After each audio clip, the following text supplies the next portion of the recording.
திரு சுகுணா திவாகர், திரு இளங்கோ அன்பன் உள்ளிட்ட அனைத்து பத்திரிகையாளர்களே, பத்திரிகை மீடியா நண்பர்களே, பெரியோர்களே, தாய்மார்களே, உங்கள் அனைவருக்கும் என்னுடைய மாலை வணக்கத்தை நான் தெரிவித்துக் கொள்கின்றேன்.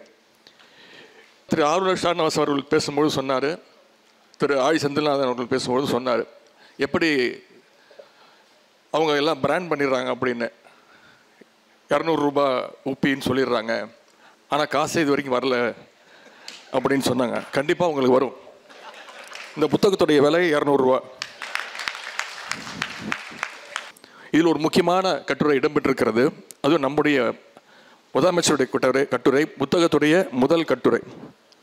பாஜகவுடைய 10 வருட பாசிச போக்கையும் அதற்கு இந்திய கூட்டணியும் மக்களும் எப்படி கடிவாளம் போட்டார்கள் என்பதை நம்முடைய முதலமைச்சர்கள் கிட்டத்தட்ட ஒரு 360 டிகிரியில் அந்த கட்டுரையை அலசியிருக்கிறாங்க. கட்டுரையில் முதலமைச்சர் எழுதியிருப்பது போல, தேர்தல் முடிவுக்கு பிறகு மோடியுடைய நடை, உடை, பாவனைகள் எல்லாம் மாறிவிட்டன. மோடியுடைய நடை, உடை, பாவனைகள் தான் மாறிக்கிறது தவிர அவருடைய பாசிச சிந்தனைகள் இன்னும் மாறவே இல்லை. அதை நம்மால் மாற்றவும் முடியாது. தேர்தலில் மிகப்பெரிய பின்னடைவு செஞ்ச பிறகும் ஒரே நாடு ஒரே தேர்தல் திட்டத்தை இப்போ செயல்படுத்த துடிக்கிறாங்க. அதற்கு ஒன்றிய அமைச்சரவை ஒப்புதல் கொடுத்திருக்கு.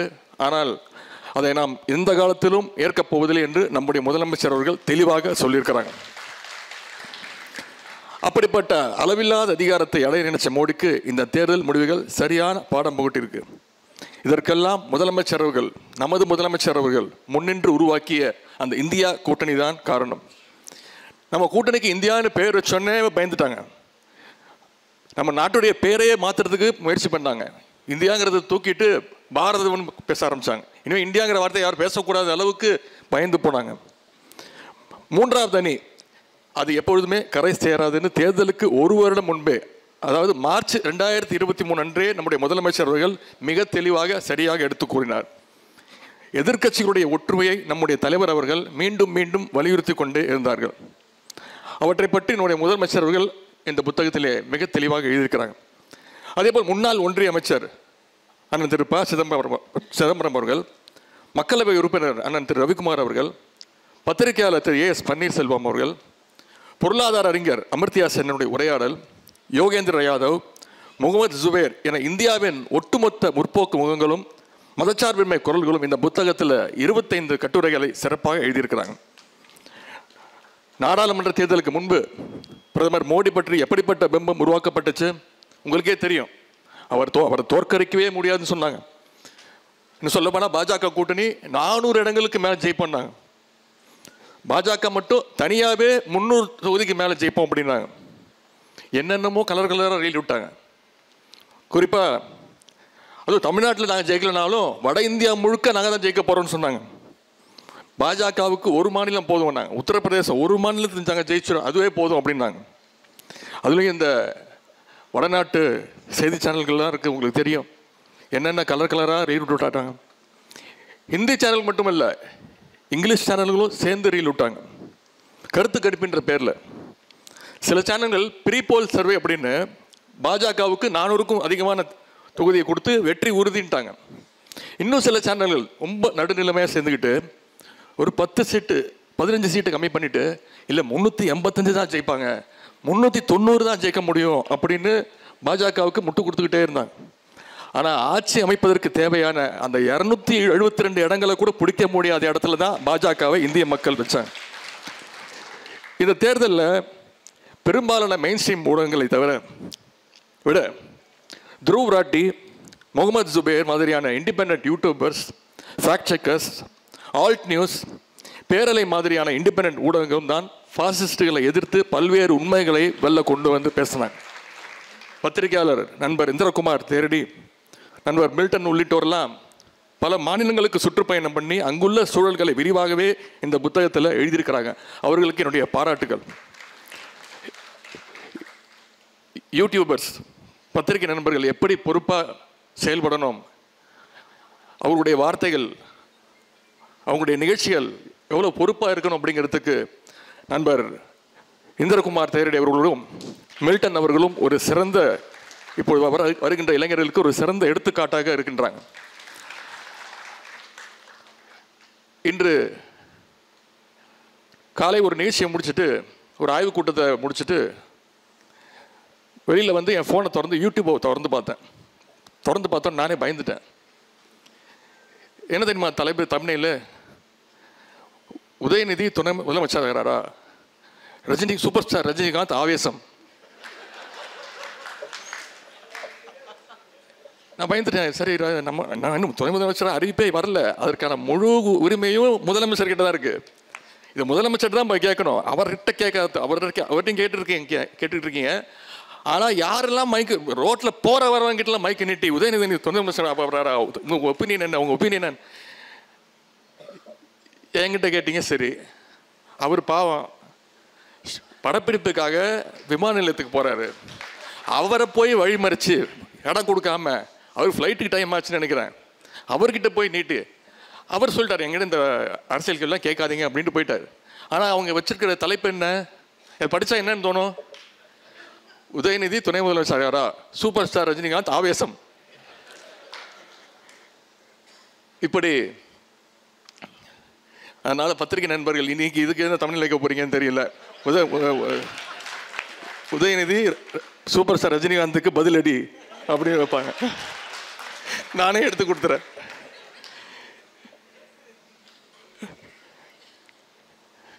ஒரு மிஸ்டு கால் கொடுத்தாலே பாஜகவில் சேரலாம் அப்படின்னு விளம்பரம்லாம் பண்ணாங்க. ஆனால் பாசிஸ்டுகள் கடைசியில் தங்களுடைய சொந்த காலில் நிற்க முடியாமல் இன்னைக்கு சந்திரபாபு நாயுடு காலையும் நிதிஷ்குமாருடைய காலையும் பிடிச்சிக்கிட்டு ஆட்சியை நடத்திக்கிட்டு இருக்கிறாங்க. இந்த புத்தகத்தில் பத்திரிகையாளர் திரு ஏஎஸ் பன்னீர்செல்வம் அவர்கள் ஒரு மிக மிக முக்கியமான ஒரு கட்டுரை எழுதியிருக்கிறாங்க. அதாவது பாஜகவோடு கூட்டணி வச்சு ஆதரித்து பல்வேறு கட்சிகளுடைய நிலைமை இன்னைக்கு என்னென்ன ஆயிருக்கு அப்படின்னு திறனாய்வு செஞ்சுருக்கிறார். மகாராஷ்டிராவில் சிவசேனா காணப்போச்சு. காஷ்மீரில் மக்கள் மாநாட்டு கட்சி எங்கே இருக்குன்னே தெரியல. ஒடிசாவில் பிஜு ஜனதாதளம். இப்படி பல்வேறு கட்சிகளை பாஜக காலி பண்ணியிருக்கு. ஆனால் அந்த பாஜக காலி பண்ண லிஸ்ட்டில் முதல் இடம் நிற்கிற கட்சி எதுன்னு உங்களுக்கு தெரியுமா?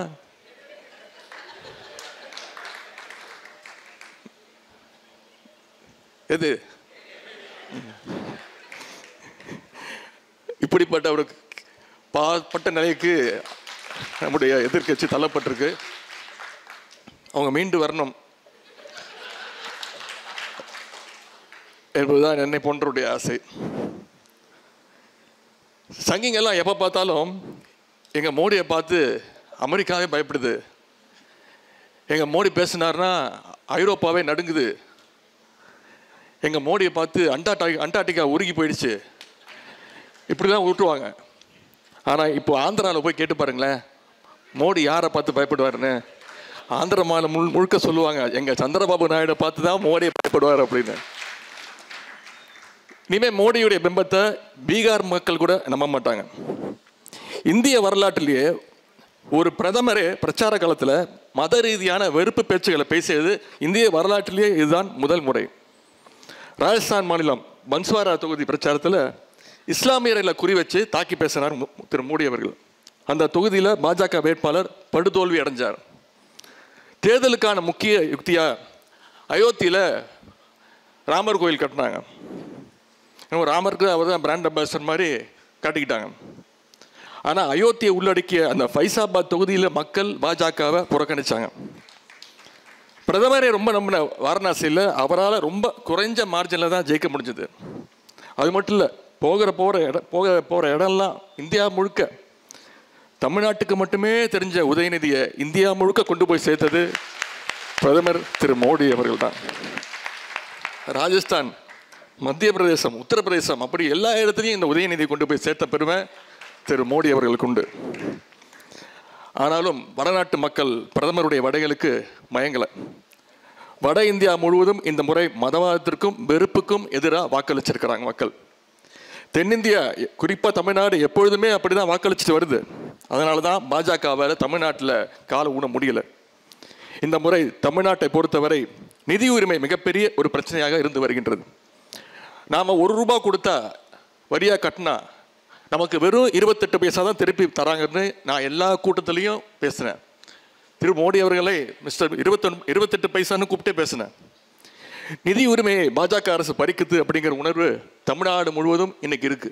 இன்னைக்கு பார்த்தீங்கன்னா கல்விக்கான நிதியை கொடுக்க மாட்டேங்கிறாங்க. நேஷனல் எஜுகேஷன் பாலிசி NEP நம்ம ஒத்துக்கிட்டே ஆகணுன்றாங்க.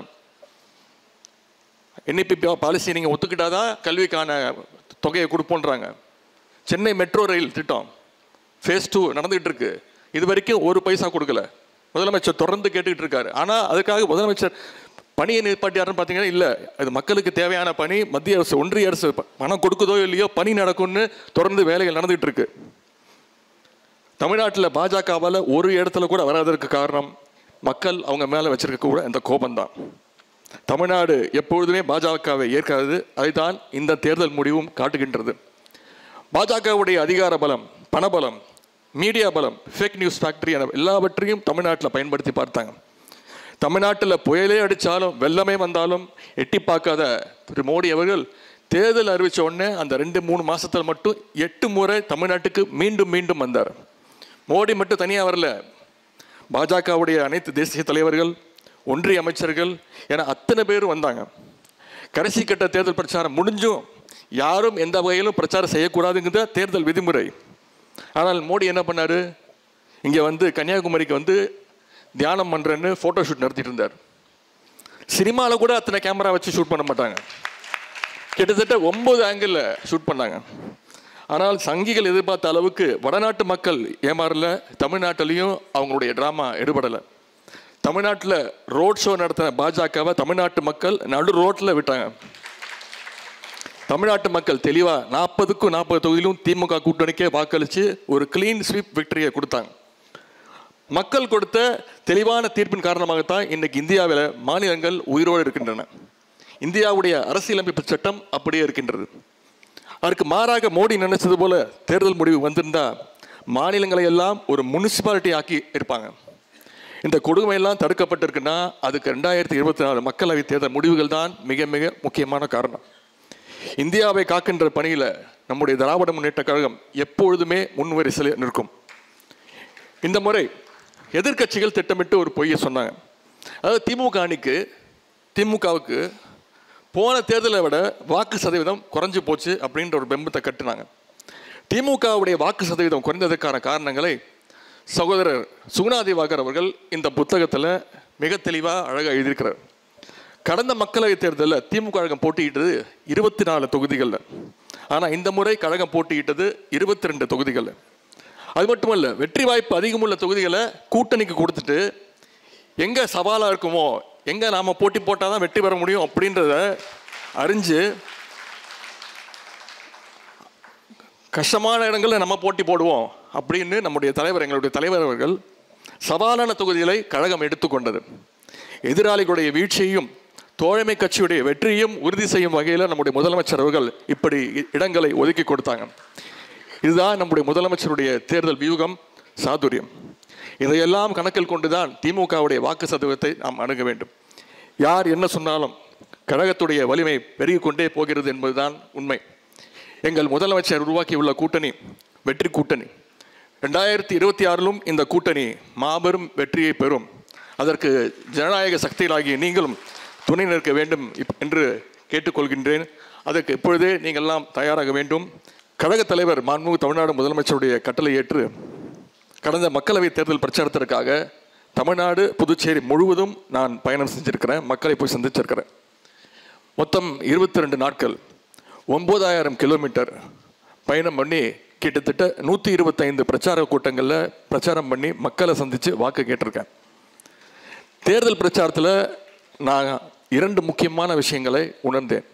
ஒன்று, கழக அரசினுடைய திட்டங்களுக்கான அந்த ஆதரவு நிலை. மகளிருக்கான விடியல் பயணம், புதுமை பெண் திட்டம், முதலமைச்சருடைய காலை உணவு திட்டம், கலைஞர் மகளிர் உரிமை தொகை, இப்படி பல்வேறு திட்டங்களுக்கு மிகப்பெரிய ஒரு ஆதரவு. குறிப்பாக தாய்மார்களிடத்தில், மகளிரிடத்தில் நம்முடைய கழக அரசிற்கும் நம்முடைய முதலமைச்சருக்கும் இருந்த மிகப்பெரிய வரவேற்பு. இரண்டாவதாக நான் பார்த்தது பாசிஸ்டுகளுக்கு எதிரான மக்களுடைய உண்மையான நியாயமான கோபம். குறிப்பாக மதவாதம், ஒரே நாடு, ஒரே மொழி, ஒரே மதம், ஒரே உணவுன்னு சொல்கிற பாஜகவுடைய அந்த வெறுப்பு பிரச்சாரம், நிதி உரிமை உள்ளிட்ட மாநில உரிமைகளை பறிக்கின்ற அந்த போக்கு, இதற்கு எதிரான மாபெரும் மக்களுடைய கோபத்தை பிரச்சார காலத்தில் நான் உணர்ந்தேன். அந்த அடித்தளத்தில் தான் 2024 தேர்தல் முடிவுகள் வந்திருக்கு. அதைத்தான் இந்த புத்தகத்தில் உள்ள ஒவ்வொரு கட்டுரையும் தெளிவாக விளக்கியிருக்கின்றார்கள். இந்த புத்தகத்தில் 2024 தேர்தலை பற்றி 25 கட்டுரைகள் வந்திருக்கின்றது. 2026 தேர்தலையும் வெற்றி பெற்று 50 கட்டுரைகள் சேர்ந்த ஒரு புத்தகத்தை நீங்கள் வெளியிட வேண்டும், அதற்கும் என்னை அழைக்க வேண்டும் என்று கூறிக்கொண்டு சிறப்புக்குரிய புத்தகத்தை வெளியிட்டுள்ள ஆழிப்பதிப்பத்திற்கு மீண்டும் என்னுடைய வாழ்த்துக்களை தெரிவித்து நன்றி தெரிவித்து விடைபெறுகின்றேன். நன்றி, வணக்கம். அரண்சை நண்பர்களுக்கு வணக்கம். அரண்சை ஊடகம் சுயேட்சையாக இயங்குவதற்காகவே உருவாக்கப்பட்டது. நாம் செய்கிற வேலை உண்மையிலேயே மக்களுக்காக செய்கிறோம் என்பதை நீங்கள் நம்பினால், வாய்ப்பு இருந்தால் இந்த ரேசர் பே QR கோடுக்குள்ளே நீங்கள் அதை ஸ்கேன் பண்ணி எங்களுக்கு உங்களால் இயன்றதை விருப்பம் இருந்தால் ஆதரவு தெரிவிக்கலாம்.